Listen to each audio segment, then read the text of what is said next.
आप सब जानते ही हैं कि इस वक्त इलॉन मस्क द्वारा खड़ा किया एआई चैटबॉट सबसे ज्यादा चर्चा में है, ग्रोक। और इस वक्त इलॉन मस्क की एक कंपनी और केंद्र सरकार यानी मोदी सरकार इस वक्त आमने सामने है, क्योंकि जिस तरह से ग्रोक का इस्तेमाल किया जा रहा है, अब वो एक एआई चैटबॉट है, कई लोग मजे ले रहे हैं, ऐसे ऐसे सवाल पूछ रहे हैं जिससे उन्हें पता है कि ऐसे कुछ जवाब आ सकते हैं जिसको लेकर वो चकल्लस कर सके। अब सरकार ने कह दिया है कि अगर ग्रोक से आलतू फालतू सवाल पूछे तो कार्रवाई होगी। अब देखिए, सबसे पहली तो बात यह है कि फालतू क्या होता है। सरकार की नज़र में तो कुछ भी फालतू हो सकता है। मतलब सरकार की नज़र में तो सरकार के किसी भी नुमाइंदे, उनकी पॉलिटिकल पार्टी, उनके एक्शंस, उनके कोई भी पॉलिसी के बारे में अगर सवाल पूछा जाए तो उसको भी सरकार फालतू बोल सकती है। It is a very wide term, फालतू सवाल मतलब आपके हिसाब से कुछ भी फालतू है, and it is very subjective. जो चीज़ आपके लिए फालतू हो सकती है मेरे लिए नहीं है, किसी और के लिए नहीं है, पर किसी चौथे के लिए हो सकती है।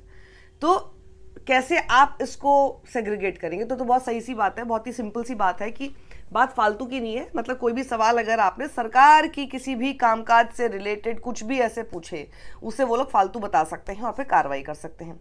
सवाल यहाँ पर भी अब आप देखिए, सवाल पूछने वाले पर कार्रवाई की बात हो रही है कि मतलब आप मत पूछिए भैया। उनको दिख रहा है कि ग्रोक को तो हम अलग तरीके से हैंडल कर रहे हैं, और मैं आपको बता भी देती हूँ कि किस तरह से हैंडल कर रहे हैं आगे इस वीडियो में।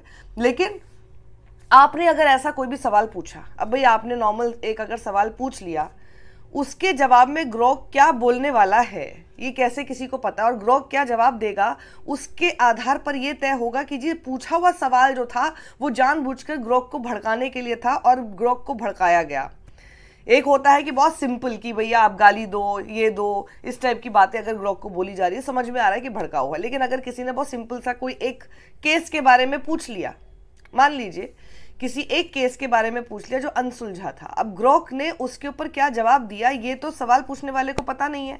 अब ग्रोक का जवाब क्या होगा उसको लेकर कई लोग अगर बैठे हुए डरे हुए हैं कि पता नहीं क्या बोल देगा, और जो उसने बोला उसके आधार पर फिर आप तय करेंगे नहीं नहीं सवाल फालतू था, पूछने का कोई मतलब नहीं था।